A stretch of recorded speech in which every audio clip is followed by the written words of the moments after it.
Good afternoon, everybody. It's me, Messy, coming on here to continue my journey to Virginia City, or finish my journey from where I am in my home. Happy Easter. And last time I talked about the Mackey Inn, and that was pretty interesting. I hope everybody is enjoying these little shorts. I wished I could go into a little bit more. I might be able to do a show in the future about certain places that might be a little bit longer, but let's see. Everything changes. There's a lot of changes going on. So with that, so when I am talking about Virginia City, I'm going to take you guys to a journey to the cemetery. You know, it's perched on like this 20-acre land, and they're estimating that there was 11 to 15,000 people that are buried in this cemetery. There's a lot of unmarked graves as well, so this is just a roundabout. There could be a lot more. And you know, it's interesting that many graves are lost to time because of the harsh, elements of, Nevada. Believe it or not, even though it's a very harsh deserty, there's also very harsh winters that they get as well. And when you stand there, you just don't, you take it in and you see how large and vast this cemetery is, but you also feel the weight of it. Me being a medium and going in, I did feel the weight of everything, because it made me realize, even though I can see into the spiritual world and communicate, it also makes you really, as a human aspect, see that this is going to happen to us. It's almost like a portal, if you must, and for me, I can't say for everybody else, but once you cross those gates, it's like, this is going to happen to me. And you think about that as a human being, like, time is short, so we have to kind of take that in. But during the Comstock, there was a lady that I did not get a chance to come in contact with, but I did feel her energy. She is through the whole town, and she is not buried in the cemetery, but I respect her as a woman and what she has done for Virginia City. But I also had a lot of sad feeling for her, because she put all her love into this town and still was kind of disrespected in a way. And I'm going to talk about Julia Boulette. She actually rose into fame in the earlier days. She was a lady of the night. She was a prostitute, but she was a very high-end prostitute. She scraped herself from the bottom of the bucket to being one of the well sought off women of the high rollers and all that. She was kind of like, she helped the community. She put a lot of her money that she earned into the community. She helped build the fire brigade. She was part of honorary member of the fire brigade. And unfortunately, in 1827, she was murdered, and the community did mourn her, but there was a lot of the community that didn't mourn her. And I think it was the very high society ladies, or the well-off ladies.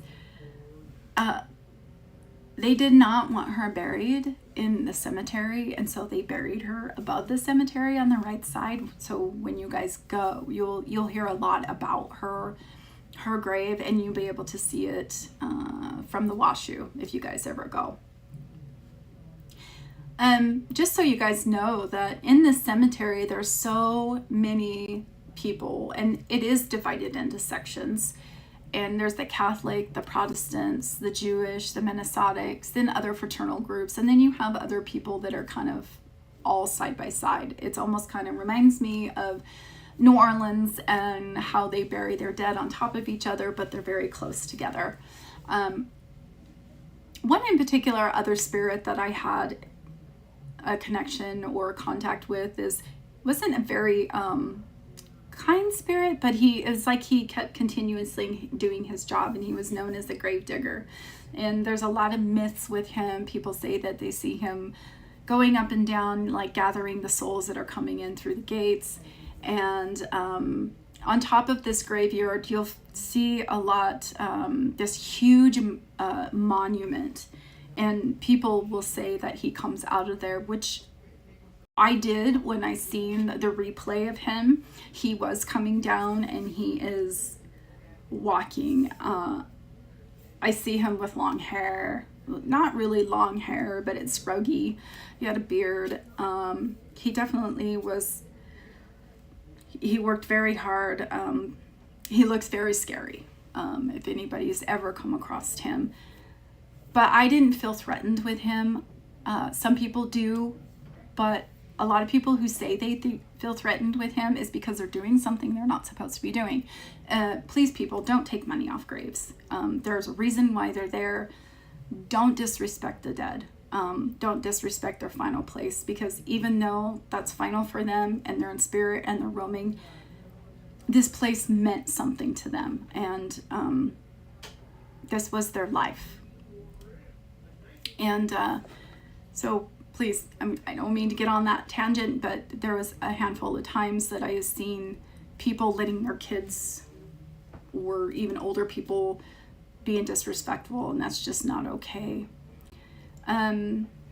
So yeah, there's a lot. There's one particular grave that had an angel on the top, and I was instantly drawn to that one. It's so beautiful, and there's just so many spirits there. You got to remember that there was a lot of tragic stuff that happened in this town. There was a lot of disease, a lot of mining accidents. I did come across a miner who was very young. He said that he was in the mine and something happened, like a fire, and it was instant. He didn't die, like, per se, suffering. It was just instant, and the next thing he knows, he's in this area, and he keeps trying to go to work or go to the mine, and he can't. It's kind of like he gets on the end of the cemetery and he can't get out. Does that make sense? Like, there's like a replay of things that happen constantly. And if you guys follow us on Pocatello Paranormal, we go and we have talked about intelligent hauntings and like a replay, like a residual haunting, sorry.